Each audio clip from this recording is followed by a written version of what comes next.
Boa tarde, gente. Hoje nós vamos falar sobre as duas cidades assírias, Assur e Nínive, que estão trabalhados no texto do livro que nós estamos trabalhando, de Gwendolen Lake. Essas duas cidades, elas foram as cidades mais importantes no Império Assírio e justamente a partir dessas duas cidades, eles que deixaram maiores artefatos que ajudam a gente conhecer a cultura assíria. O texto que eu deixei para vocês, eu aconselho vocês ler.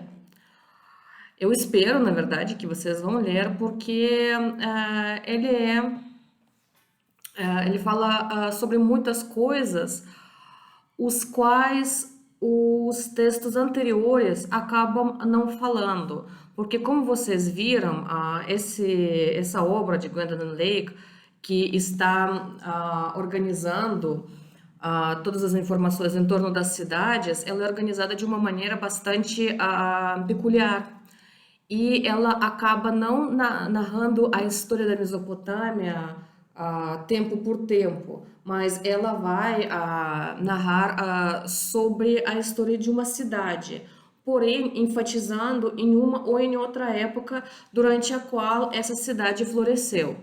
Então, interessante também da gente ler vários autores diferentes sobre o assunto, porque daí a gente conhece as ênfases diferentes sobre esse assunto. E no caso, nós vimos dois autores, ah, o Marcelo Redi e o Levesque, sobre a Síria, e agora nós vamos ver o que a Gwendolyn Lake, como a Gwendolyn Lake trabalha essas duas cidades assírias. Ela vai dizer que Assur e Nínive tiveram histórias muito longas de ocupação. Ambas as cidades começam a ter povoamentos em torno de 3.000 anos antes de Cristo. Diferentemente das outras capitais assírias, como Nimrod, por exemplo, e Calá, provedores de algumas dos melhores exemplos da escultura assíria, que foram habitados pelo rei por apenas breves períodos de menos de um século. Ambas as cidades eram, em primeiro lugar, as cidades sagradas, lugares sagradas. A primeira era sede do deus com o mesmo nome, Assur, e a segunda era dedicada à deusa do amor e da guerra, Ishtar. O papel dessas duas cidades, antes e depois que a Síria afirmou o seu poder, merecem especial atenção também. E também é importante, como nessa obra a nossa autora faz, analisar o processo dos encontros arqueológicos, das descobertas arqueológicas em torno dessas cidades, como elas foram feitas, o que elas trouxeram para nós. A cidade de Assur foi construída sobre um penhasco de rocha calcária. E ela estava, na verdade, numa curva abrupta do rio Tigre. E a principal corrente também se juntou com uma afluente, e desse modo a cidade ela ficou como se fosse numa ilha oval de mais ou menos 2 quilômetros. E esta posição era naturalmente protegida e tinha uma importância estratégica, porque tornava comparativamente fácil defender esse lugar. E também formar um ponto de referência com a ampla vista sobre a vale. No século XIX, o Cômoro, né, a colina de Assur, era conhecido como Kalat Sherkat e fazia parte do Império Turco. Era a semelhança de outros sítios arqueológicos assírios, um dos mais remotos e, na verdade, era menos conhecidos recantos do Império Otomano. Apesar da sua localização bastante visível, espetacular, numa colina, praticamente numa ilha, despertasse curiosidade e despertou-se curiosidade de um cônsul-geral britânico em Bagdá, cujo nome era Claudius James Rich. Ele deu uma, vamos dizer, fuçada por lá e em 1821 publicou um relato de seus achados. Porém, Assur continuou sem ser considerado um sítio importante. Outros ingleses, como Austin Layard e Osmund Rassam, estiveram também nessa região em 1840. E lá, nesse período da sua estadia, eles encontraram uma primeira estátua assíria, que era uma esfinge em tamanho natural de Salmanassar III.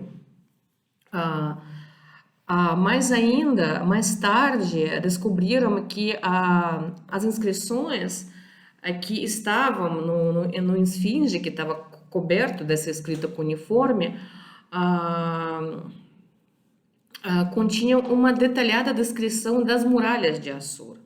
E também 2 anos depois desse esfinge, eles encontraram o prisma de argila de Tiglat-Pileser I, que também foi um dos governantes muito famosos de Assíria, como a gente já viu, que foi desenterrado por operários empregados por ração. Porém, eles não ficaram também por muito tempo e acabaram abandonando essa região, né, que os turcos chamavam Kalat Şerkat, e tanto os britânicos como, com o tempo, os franceses. E então, quem ficou mais interessado nessa região foram os alemães. A nossa autora fala que um sultão otomano, Abdul Hamid II, que estava interessado em servir o imperador alemão, presenteou com sítio das ruínas, que por coincidência faziam parte dos seus domínios privados. E isso deu início às escavações alemãs que duraram entre 1903 e 1913.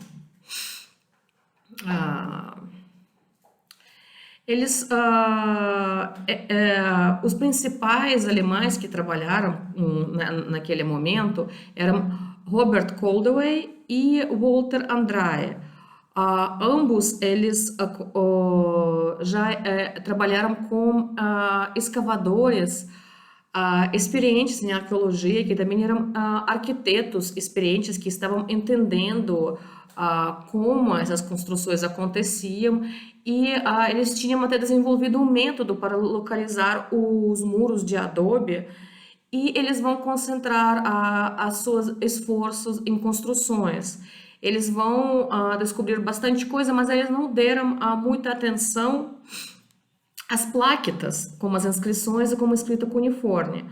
Apesar de que, em Berlim, os epigrafistas receberam a tarefa de se ocupar dessas plaquetas, que os encontrados passam a ser enviados para Berlim. Porém, nesse início do século XX, os arqueólogos eles se preocupam muito mais com tentando entender como é que era a imagem da cidade que eles estavam encontrando.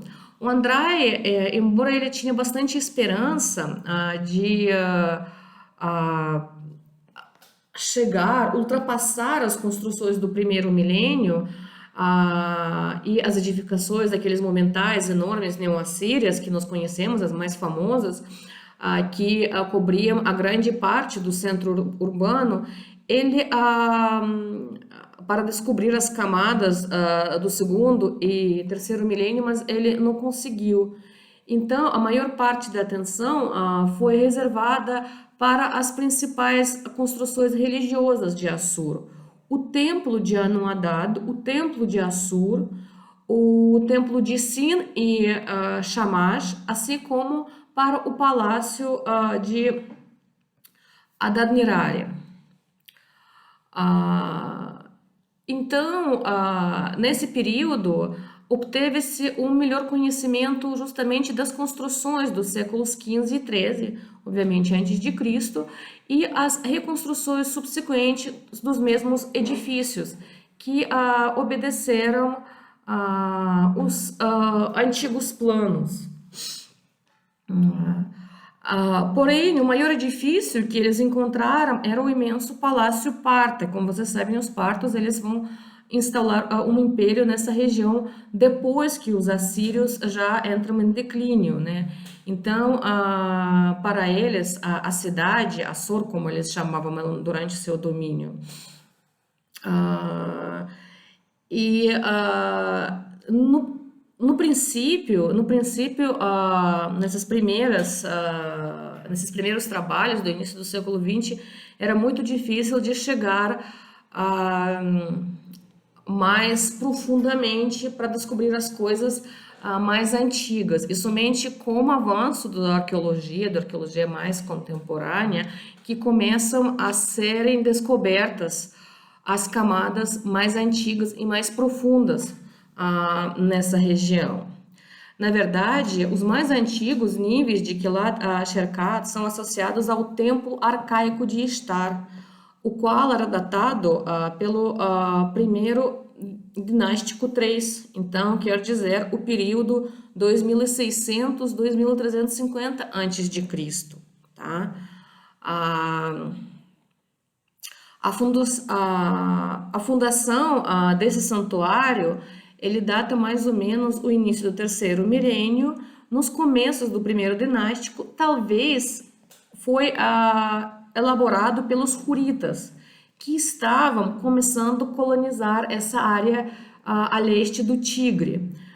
Sabe-se que é um templo dedicado a uma deidade feminina, por isso que propõe que é a Estar. Parece que a cidade, durante esse tempo todo, já estava florescendo ao longo dos períodos primeiro dinástico e depois acádio. Apesar que, também, supõe a nossa autora, havia um momento em que a cidade era destruída com uma invasão pelos Gutes, que considera-se ser os originários dos Montes Zagros, que cercavam essa região, tá? O sítio foi chamado de Assur durante o período acádio, então em torno de 2350 a 2150. Nós já temos o nome da cidade, Assur, e quer dizer, nós temos a divindade Assur, que estava, vamos dizer, despedada, né? Porque os deuses, eles vivem nessa cidade. Durante a terceira dinastia de Ur, 2150-2000, o templo foi reconstruído no mesmo local, com o mesmo traçado, só que com paredes mais espessas e proporções ligeiramente maiores, por um dos governantes de Amarsim de Ur, e identificado também como Santuário de Ishtar. Então, na verdade, é um período, apesar da cidade já ter nome de Assur, o templo principal ainda pertencia a deus Ishtar. Então, as provas arqueológicas para o período dinástico antigo assírio, que é mais ou menos 1990 a 1400, quer dizer, na verdade, tá certo. Então, a maioria das provas arqueológicas pertencem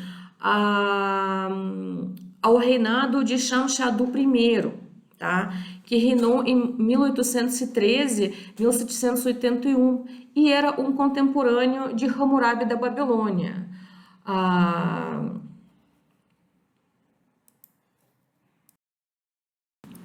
As principais fontes que pertencem ao período assírio antigo são as fontes comerciais. E elas são muito interessantes porque eles mostram a vasta rede das atividades comerciais que os assírios, no começo do segundo milênio antes de Cristo, estavam realizando em torno da sua cidade natal. A sua principal colônia estava na Capadóquia. E justamente lá, numa cidade chamada Canecha, foi descoberta cerca de 16 mil plaquetas cuneiformes, tá? Que faziam parte dos registros econômicos de homens de negócios e comerciantes assírios, que tinham se estabelecido numa enclave comercial nessa região. Apesar que os documentos elas refletiam apenas certas conexões comerciais, elas foram importantes para que nós soubemos hoje em dia que as transações quais as transações eram realizadas por mercadores assírios, que eram as transações de estanho e tecidos contra prata, ouro e cobre. Gente, estanho é muito importante para a fundição de bronze, né? Porque o estanho ele é misturado com cobre e bronze é o metal muito mais forte do que cobre. Só para vocês saberem para que é estanho. Estanho foi super importante nesse período. Também revelam também muito sobre a extensão de um componente das atividades comerciais internacionais da época e, em especial, de que forma eles eram organizadas ou financiadas e executadas. Na verdade, ainda não está sendo claro para os pesquisadores quando Assur se tornou uma rica cidade mercantil. A maioria das plaquetas capadócias, desculpa, gente, de novo a pronúncia russa, data de mais ou menos 1900 a.C. até 1830 a.C. Alguns arquivos comerciais foram encontrados mais ou menos intactos. Outros tiveram que ser organizados a partir das plaquetas dispersas. E eles estão escritos em caracteres cuneiformes na linguagem conhecida como assírio antigo, de um modo que, quando comparados com os textos babilônios da mesma época, eles parecem muito arcaicos. E como se trata dos documentos comerciais, que eram como embarques de mercadorias, recibos, instruções sobre política de compras, impostos pagos, relatórios referentes a transações, eles raramente poderiam deixar alguma referência, algum resquício sobre a situação política do país de origem. E, portanto, para encontrar alguns antecedentes históricos para os empreendimentos comerciais de Assur, os historiadores tiveram que buscar esses em outras fontes. Essas fontes não sempre eram confiáveis. Normalmente eram fontes estrangeiras que falavam sobre Assur, como, por exemplo, a lista de reis assírios, que contém nomes dos governantes desde o início do segundo milênio até Assurbanipal. Então, nas inscrições encontradas em edifícios de Assur, se preservam os nomes de alguns soberanos, e estes, eles se intitulam simplesmente governador de Deus Assur. Parece que a deidade acabou sendo, vamos dizer, passou a morar, né, passou a residir na cidade a partir do século XX a.C., substituindo a deidade feminina. A mais antiga inscrição real, que é citada no nosso texto, ela de autoria de Iluxuma I, que é chamado simplesmente de governador da cidade. Mais ou menos, a inscrição é mais ou menos assim: Ishuma, governador de Assur, amado pelo deus Assur e pela deusa Estar, filho de Shalimar, governador de Assur, filho de Puzur-Assur, governador de Assur, etc, etc, etc, tá? O Walter Andrae, aquele escavador arqueólogo alemão, ele encontrou vários canais de água e outras instalações hidráulicas que eram cuidadosamente isolados com bitume e poços construídos com tijolos trapezoides, que provavelmente pertenciam justamente ao reinado, ao governo de Ilushuma I. A referência de Lushuma também nos seus textos à liberdade dos acádios, ela é combinada com uma menção do cobre purificado e é interpretado hoje como refletindo as tentativas do governante assírio para estabelecer uma espécie de zona livre de comércio, atraindo os comerciantes para fazerem negócios com Assur através da concessão de privilégios especiais. O que significa que Assur estava se colocando nesse período como uma cidade comercial. Sua preocupação era a atividade comercial. Os mercadores, eles eram empresários que estavam sendo movidos pelo desejo de obter lucros, tá? Eles trabalhavam em equipes, em geral compostas de membros de família. Caravanas de burros transportavam para Kanesh o estanho e os tecidos. Estes podiam ser ali vendidos, recebendo pagamento para prata e ouro, os quais eram remetidos de volta para Assur, selados com uma carta, notificando o recebedor da soma exata que se esperava cobrar, ou então também convertidas em outras mercadorias, como lã ou cobre, que eram levadas para outras cidades anatólias, algumas tão distantes quanto as situadas às margens do Mar Negro, e então trocados por prata e ouro. O preço de venda do estanho e dos tecidos era o dobro do preço de compra, tá? Esse era o valor da estrada naquele período. Muitos mercadores desse período, eles são conhecidos por suas plaquetas. Alguns foram viver na Anatólia na juventude e ali permaneceram por vários anos. Os historiadores conseguem até recompor alguns momentos de vida desses mercadores. O mercador podia ter uma esposa local, além de qualquer outra que pudesse ter em Assur, desde que ambas fossem igualmente sustentadas. A correspondência entre mercadores na Anatólia e suas esposas em Assur revela que as mulheres também atuavam como representantes de seus maridos em todas as espécies e situações comerciais legais, tá, gente? Elas também eram as produtoras de uma grande variedade de materiais têxteis, ajudadas por outras mulheres de casa.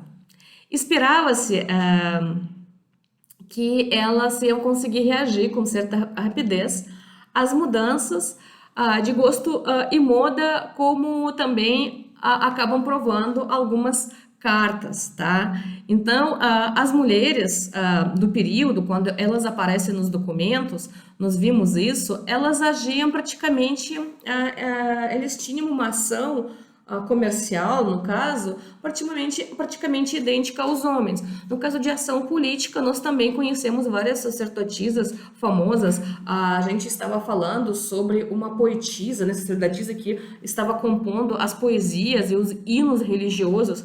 Então, nós vimos que as mulheres podiam manter uma atividade comercial, política e até literária bastante ativa nessas sociedades mesopotâmias.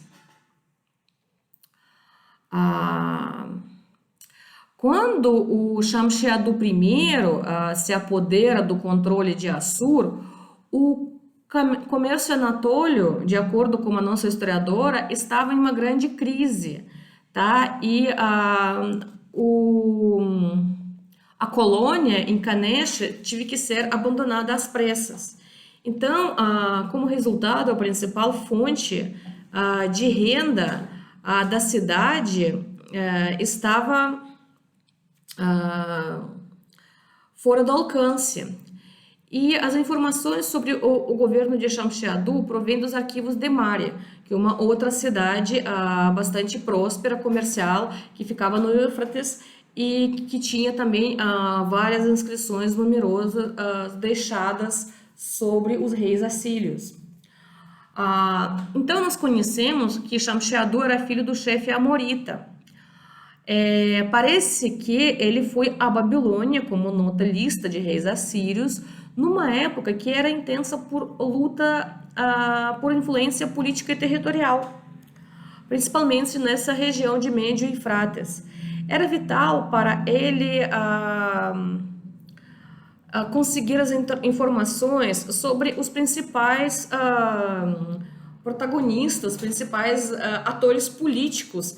Então, permanecer a par do qualquer desenvolvimentos, alianças, querelas e ações militares.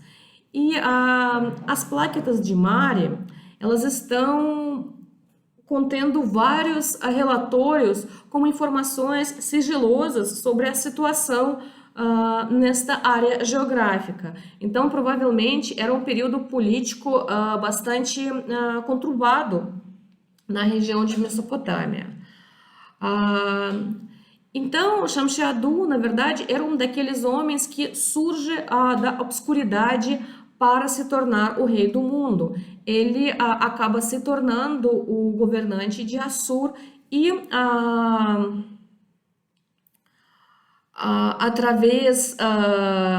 vai ampliar o seu território graças a uma mistura de diplomacia baseada em casamentos dinásticos e uso da força militar. Ele conquistou Mari e colocou seu filho mais novo como regente. Ele vai acabar controlar todo o vale e a região do Médio Eufrates. Tanto que seu poder expande-se ainda mais para leste até os montes Zagros, garantindo assim acesso ao altiplano iraniano. E isso também foi bastante importante, principalmente para o comércio. Ele vai adotar o título real mesopotâmio, rei do universo, um trocadilho que joga o velho epíteto de rei de Kish.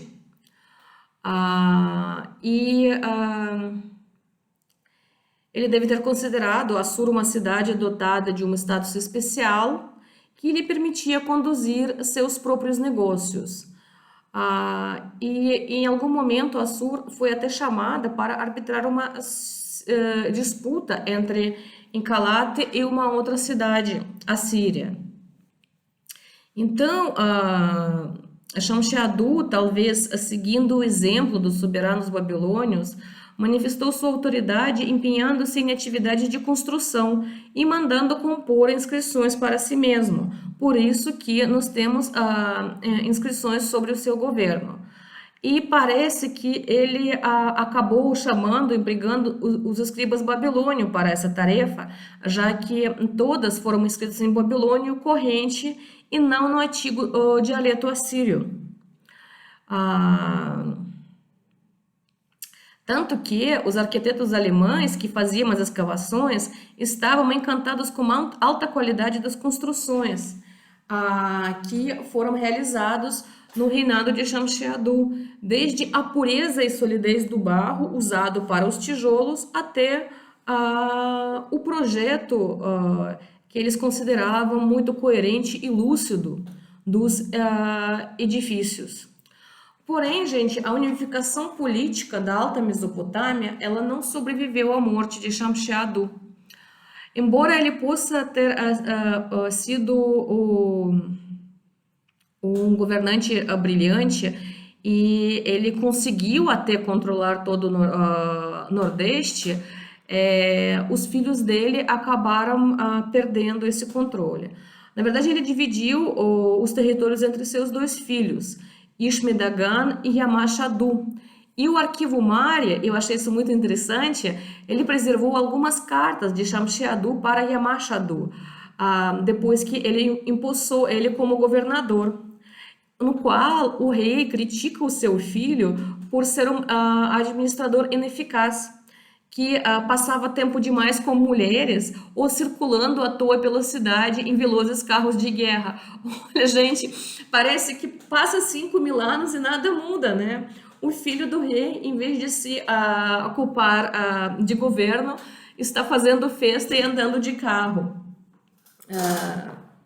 Achei muito legal que algumas coisas do ser humano, assim, elas permanecem por milênios. Agora, mesmo seu primogênito, o Ishme-Dagan, que era sempre exaltado nas cartas do pai como exemplo de governante e herdeiro, depois da morte desse, não conseguiu se segurar no poder por muito tempo. E parece que a velha administração de Assur, aqueles governantes, os Limo, né, acabam tomando conta da cidade, tanto que o século XIV é considerado como o período das trevas na história assíria. Nós sabemos que durante a segunda metade do segundo milênio, ah, na Mesopotâmia foram as elites aristocráticas de origem estrangeira que começam a governar as populações nativas. O mais famoso, né, a mais famosa situação política foi o domínio dos cassitas na Babilônia, que vão governar desde 1600 a 1155. Na Anatólia, um grupo aristocrático indo-europeu formou o Império Hitita em 1420 e em 1200. Na Grande Mesopotâmia, outra liderança indo-europeia governou um reino conhecido como Mitanni. Como vocês estão vendo, os indo-europeus eles começam a se ativizar nesse exato momento. Até esse ponto, nós estávamos falando sobre os egípcios, sobre os semitas, e os indo-europeus ainda não estão aparecendo no grande cenário político e histórico desse mundo mediterrâneo antigo. E mais ou menos na segunda metade do segundo milênio, eles começam a aparecer e criar seus próprios reinos. Nós não falamos até agora sobre a Índia. Na verdade, a gente deixou a Índia passar, porque nós não temos possibilidade nem tempo para trabalhar com a antiguidade da Índia, que na verdade também é muito interessante e em alguns momentos concorre até com a egípcia e com a Mesopotâmia. Porém, nós deixamos isso de lado. Então, nesse período, a língua usada para correspondência entre várias cortes era babilônio. E algumas das cartas remetidas para o Egito pelas cortes Babilônia, Hitita, Mitanni e Síria foram encontrados nos arquivos da cidade de Akhenaton, que é a atual Tel al-Amarna. Então, nós sabemos que era um período quando todo o Mediterrâneo ele estava ligado entre si e vários reinos, assim como o Egito na África, como a Mesopotâmia, assim como a parte da Anatólia, né, que já vai por cima do Mediterrâneo, né, nós estamos dando uma volta assim no Mediterrâneo, estavam interligadas entre si, mantinham correspondência, mantinham relações diplomáticas e comerciais. A influência sobre a Síria e Alta Mesopotâmia foi muito disputada entre o Egito, hititas e os Mitanni, e levou também a várias campanhas militares. A tensão entre hititas e egípcios acabou num empate depois da Batalha de Kadesh, cerca de 1275 a.C. Porém, nesse momento, a Mitanni já estava conquistada por os hititas e fazia parte do seu império. Pelo fato do Mitanni estar em declínio e acabar se tornando uma província hitita, começa uma ativização política no norte da Mesopotâmia, principalmente em Assíria. E os reis de Assur começam a assumir controle da situação com o reinado de Assurbanipal I, que é mais ou menos 1365, 1330 a.C. E a partir desse momento é um claro, podemos dizer, início do Estado assírio. Nós não estamos mais falando do Estado assírio antigo, nós estamos falando do Estado que foi formado por povos assírios mesmo.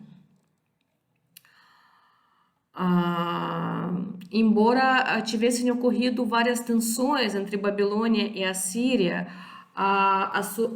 Assurbanipal ele parece ter melhorado as relações e até patrocinou o casamento de sua filha com o filho do rei Cassita.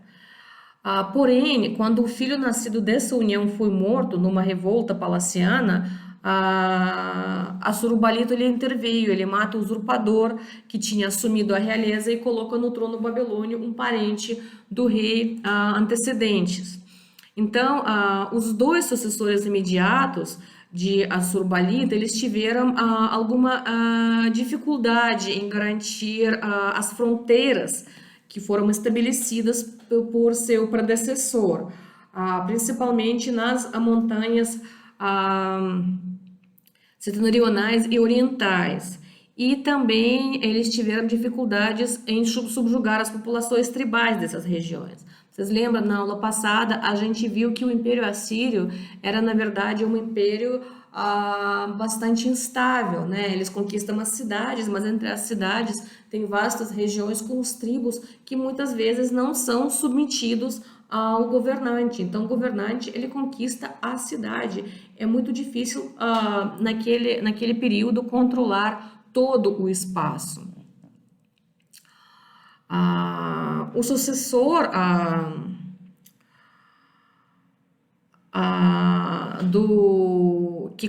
o sucessor do Assurbanipal, não imediato, mas aquele que teve a maior influência e que começa também a sua política de aumento do território de Assíria, foi Salmanassar I, de 1274 a 1245, que consolidou o domínio assírio nessa área mediante a construção de uma série de novas fortificações.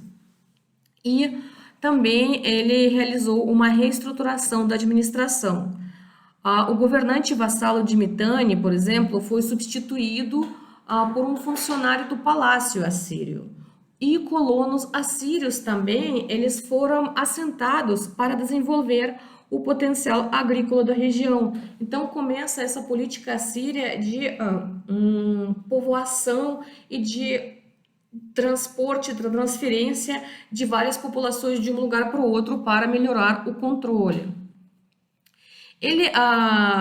O Salmanassar, ele refere-se a si mesmo por numerosos epítetos para sublinhar o seu caráter guerreiro, como um herói valente, capaz de desbaratar seus inimigos no campo de batalha, cujo ardor agressivo cintila como uma chama e cujas armas atacam como implacável armadilha mortal. Então, na verdade, ele foi o primeiro que começa a usar essas evocações guerreiras e militares. A partir dele, pelo que nos diz Gwendolyn Lake, todos os reis assírios vão apelar principalmente à sua força guerreira e militar.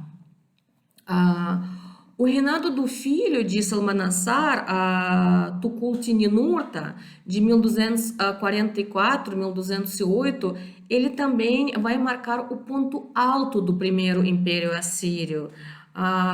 O seu reinado também é bem documentado nos arquivos encontrados. Ele vai converter a Síria na maior potência militar e econômica do seu tempo. E o modo como ele atinge esses seus objetivos está descrito nas inscrições reais, tanto que na página 125, gente, vocês podem ver várias citações traduzidas das inscrições reais que são bastante sangrentos. Vamos até ler um. Capturei as hordas dos príncipes de Abule, de Ucumeno, levei-os sobre grilhões para a minha cidade de Assur. Eu os fiz jurar pelos grandes deuses do céu e do inferno, expus-lhes o pesado jugo de minha soberania. Soltei-os para voltarem às suas terras. Subjuguei cidades fortificadas que se renderam a meus pés e impus-lhes corveia. Recebo anualmente com cerimônia 6 valiosas tributos em minha cidade de Assur. Também tem uma parte lá sobre amontoei cadáveres dos inimigos, etc, etc, etc. Mas, enfim, aqui nós estamos vendo que a atividade militar começa a fazer parte justamente daquilo que a gente viu na aula passada, de modo de governo e modo de administração assíria.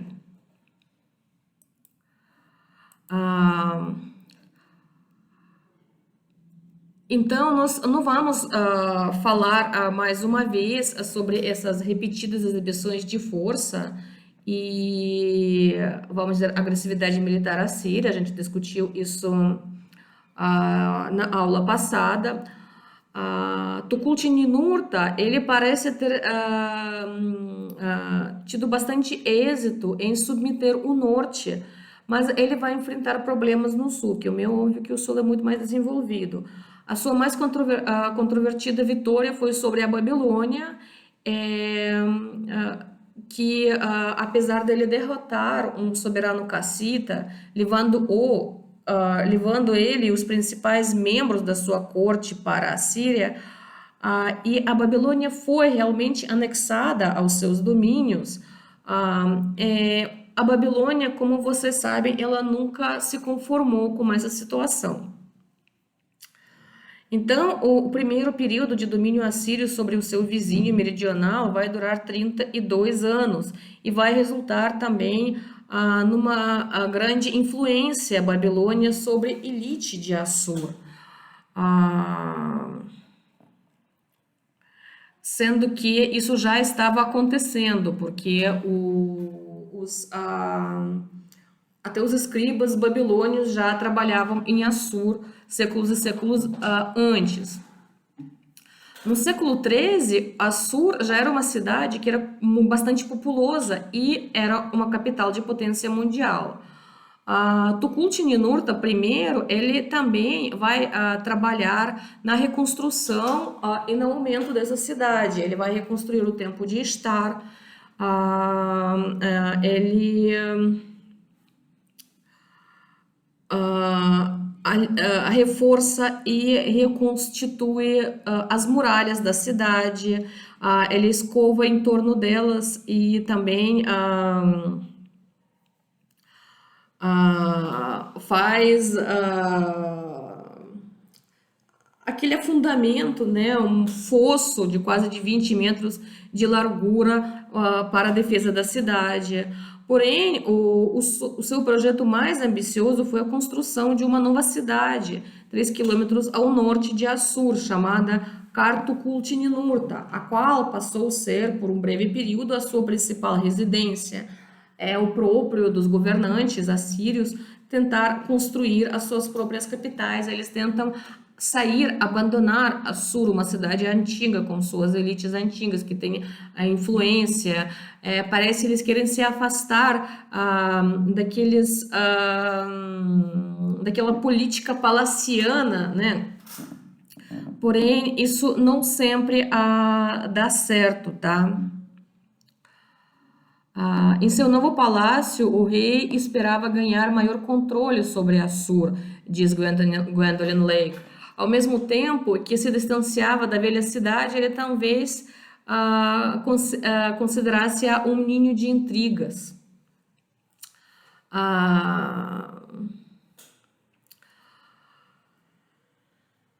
Nós sabemos que nesse período também a Babilônia era reconhecida como detentora de uma tradição cultural mais antiga do que Assur.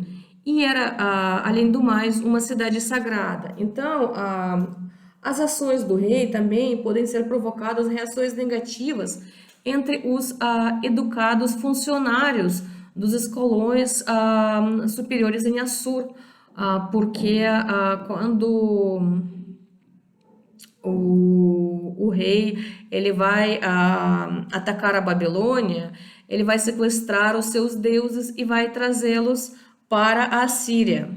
Então, o fato dele construir sua própria capital, como diz a nossa autora, a intenção era que uma população fiel ao rei morasse na nova cidade, e com esse propósito, ele não olhou as despesas para fazer dela um belo lugar para viver. Mas nada disso adiantaria. Ah, Talvez, diz a autora, tenha sido o seu próprio sucesso na demonstração de poder que provocou uma reação. De acordo com Crônica Assíria, houve uma rebelião palaciana em que ele foi encerrado numa sala e assassinado por um dos seus filhos, tá? Seguiram-se intensas lutas pela sucessão e o vasto império de Tukulti-Ninurta, que se estendeu naquela época de nordeste da Síria à Baixa Mesopotâmia, foi encolhendo gradualmente até voltar às suas antigas fronteiras na Mesopotâmia. O século XII, no século XII nós temos 38 anos mais um governante bastante enérgico, que era Tiglat-Pileser. O Tiglat-Pileser, ele representa um outro período também de expansão assíria, que só poderá ser realizada por contínuas campanhas e deportações, transformações de grande parte populacional em grande escala. Então, ele foi famoso por ser um grande guerreiro e também é interessante que foi famoso também por colecionar plantas e árvores exóticos. Ele criou uma espécie de jardim zoológico com animais que lhe foram enviados de presentes, um macaco e um crocodilo do rei do Egito, ou que ele próprio tinha capturado vivos, 4 elefantes, por exemplo, da região de Abur. Ele também construiu templos e monumentos em muitas cidades. Em Assur, por exemplo, ele construiu um edifício muito particular, o gigantesco templo duplo, dedicado a Deus seu Anu e ao Deus do tempo Hadad. O filho dele, que já nós falamos do século XI a.C., também teve vários problemas militares com tribos aramaicas, por exemplo, e que naquela época já estavam penetrando em várias regiões de Grande Mesopotâmia. Porém, ele consegue manter a supremacia assíria e ele faz tratado com babilônios. Porém, após a sua morte, o Império Assírio desintegra-se. Depois, a Síria ele começa a florescer somente no começo do primeiro milênio, para tornar-se de novo mais poderosa do que nunca. Então, vocês estão vendo que a Síria ela tem vários altos e baixos durante o período de 2.000 anos, na verdade 1.500 anos, né? Que é muito tempo, na verdade. A história da Grécia, que a gente estuda, tem 300, 400 anos. De Roma, mais ou menos isso. Então, quando a gente fala desses altos e baixos de Assíria, na verdade, é muito tempo. O único problema é que nós temos poucas informações, então, como essas informações vêm por partes, parece que pouco, né? Mas, na verdade, são centenas e centenas de anos, são séculos.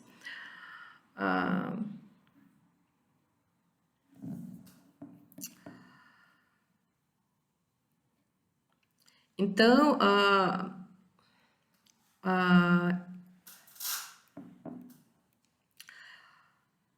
quando essa última parte de auge de Assíria, a cidade de Assur já passou a ocupar uma posição marginal, porque a expansão do império ocorreu principalmente nas direções oeste e norte. Estava também relativamente perto da fronteira com Babilônia. Esses fatos podem contribuir para a decisão de Assur-Nassipal II transferir a corte em 879 para Calá, situada mais ao norte. Assur deixou ser uma capital e tornou-se uma cidade sagrada, o local de sepultamento dos monarcas assírios, que lá pousavam em grandes sarcófagos de mármore.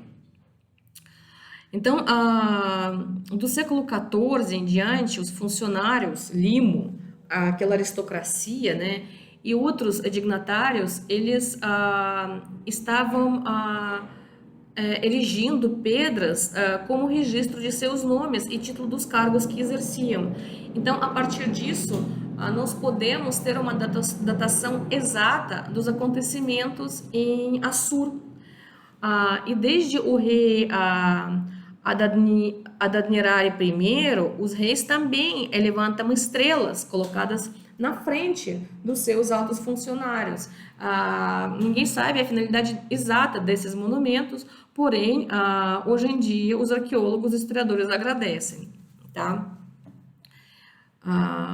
E a presença de muitos templos na cidade, que eram 34 ao todo, e o maior deles, o Santuário de Assur, fez a cidade como o principal centro religioso oficial, tá, gente?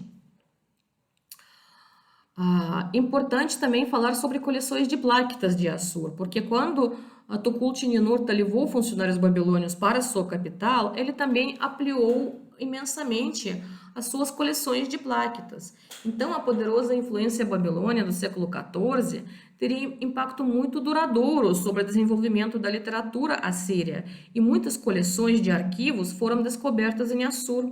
A maioria dos textos do período assírio médio, justamente a época de Tukulti-Ninurta I e Tiglat-Pileser, foram encontrados no setor sudeste do Templo de Assur. E lá havia clássicas obras de referência, assim como listas de signos, listas lexicais, vocabulários, coleções de augúrios, hinos, orações, rituais e também textos mais especializados, como manuais com receitas de perfume, por exemplo, que fala bastante sobre a cultura assíria. Importante também falar um pouco sobre a divindade principal, que é o deus Assur, tá?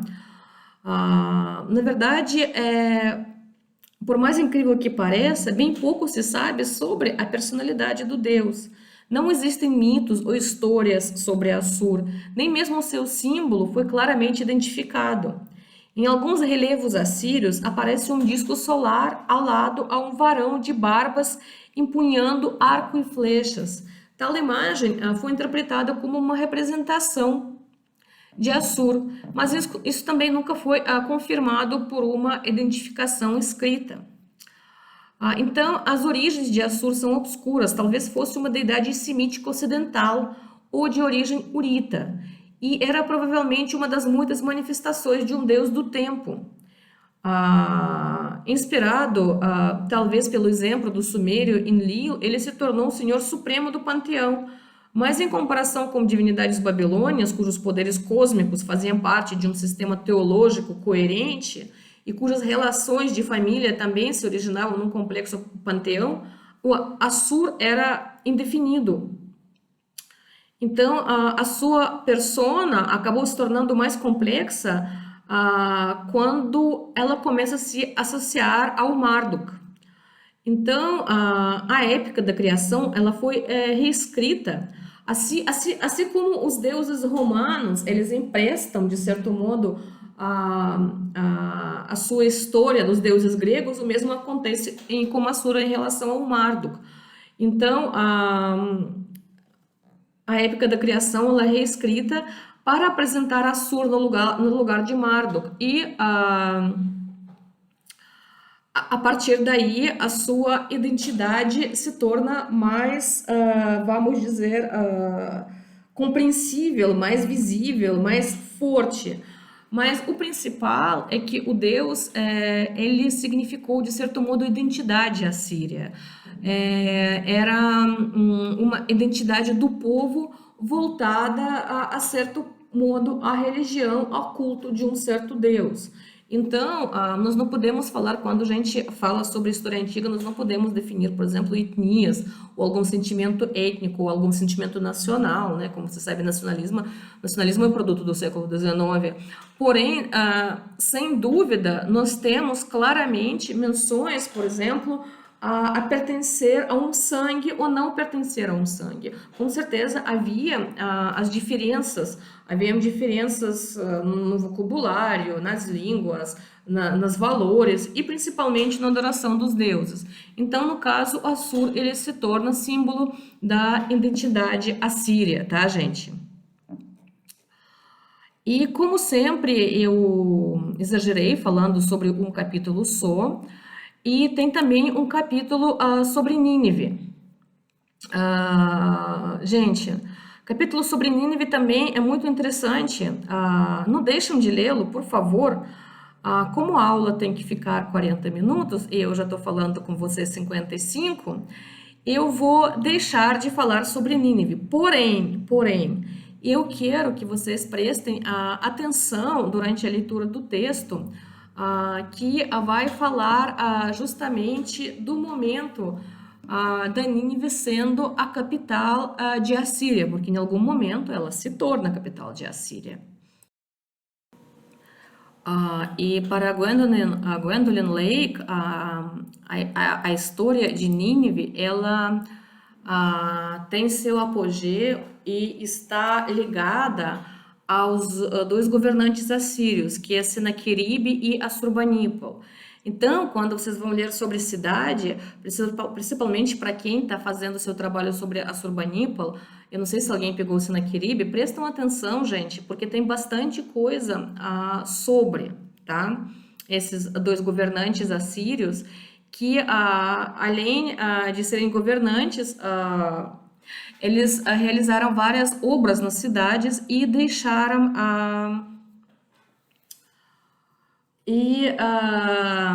deixaram os seus nomes inscritos, né, nessa cidade.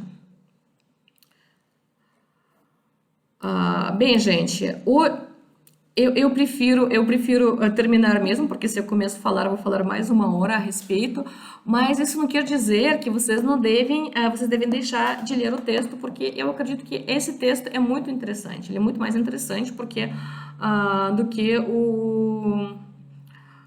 do Liverani que nós estávamos lendo anteriormente. Por isso que eu escolhi mais esses textos para nós trabalharmos esse bimestre. E eu vou ficando por aí, eu vou postar esse vídeo um pouquinho antes, porque eu tenho compromisso hoje à noite, mas e eu estou esperando as postagens de vocês vão postando, alguns são melhores, outros nem tanto, porém, gente, tudo válido, tá? Eu acho super legal o esforço que vocês estão fazendo, e mais uma coisa, gente, se vocês tiverem alguma dificuldade de encontrar alguma coisa, falem comigo. Vamos procurar junto nos textos. Vamos procurar, talvez alguém consiga achar alguma coisa em espanhol ou em inglês. Eu não sei como é que vocês estão com inglês. Em inglês tem muita, mas muita coisa mesmo, tá? Mas nós podemos procurar juntos, tá? Dá uma olhada nos vídeos de YouTube também. Vão em frente, tá, gente? E se vocês acharem que vocês encontraram pouca coisa, buscam nas imagens também, fazem uma introdução histórica sobre a região, sobre o período, não tem problema nenhum, tá? Vocês usem a sua imaginação, tá bom?